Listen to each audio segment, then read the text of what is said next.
Hi everyone! I'm Erica at California Lucky, and I am obsessed with finding easy hacks to scrapbook digitally, all by just using my smartphone. A lot of you have asked me to share this super convenient way of scrapping on the go, so I'm kicking off a mobile memento series that will walk you through lots of different ways to get you in on the fun.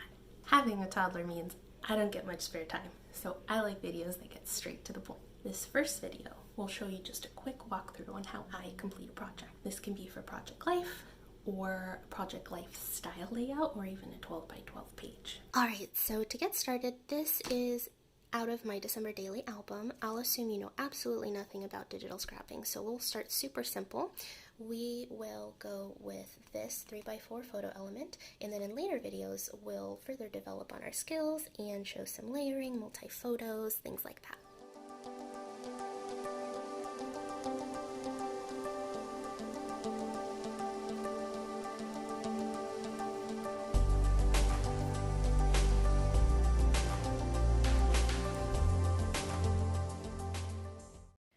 Alright, step 1. Head on over to Google Play or any app store and download Project Life. Then hit the orange segment button. Then hit the top left grid button. It'll open up tons of sizing options from 12 by 12 to 4 by 6 to 8 by 6.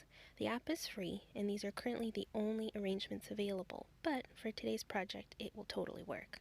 Let's select the 4 by 6 with 4 different segments. This will allow me to make one 4 by 3 photo. You'll see what I mean in a second. So hit that top segment and then select the left photo button. Your gallery is going to load. You're going to select your chosen photo and realize you can pinch to zoom out, pinch to zoom in. That left mixer button allows you to adjust the brightness, adjust the contrast, adjust the saturation. You can rotate your photo, and my favorite capability is you can edit it in PicTapGo and have it load right back in your Project Life app. But that's another video for another day. So as soon as you've adjusted your photo, there we go. Go ahead and click the segment below. Again, the same photo button, your gallery will load, and select your second photo. Obviously I didn't find the same exact photos, but this is just for exercise sake.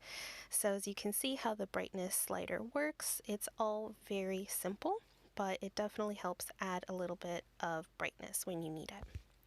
Okay, so from here you have two separate options. You can go ahead and add 2 extra photos on the left, which I like to do to save paper, or you can leave it blank. Either way is totally fine.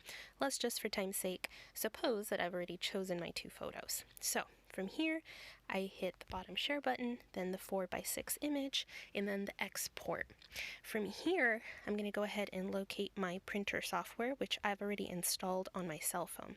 Again, this is all going to be information that will be covered in future videos, but this is just a plain walkthrough. I personally have the Epson printer, so right there is my Epson iPrint logo.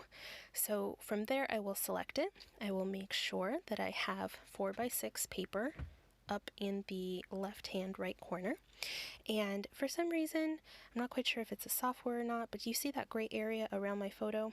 That's actually part of the photo, so I always want to make sure that I pinch and zoom so it's within those borders properly. Now here's me just checking to make sure that I have 4 by 6 paper loaded.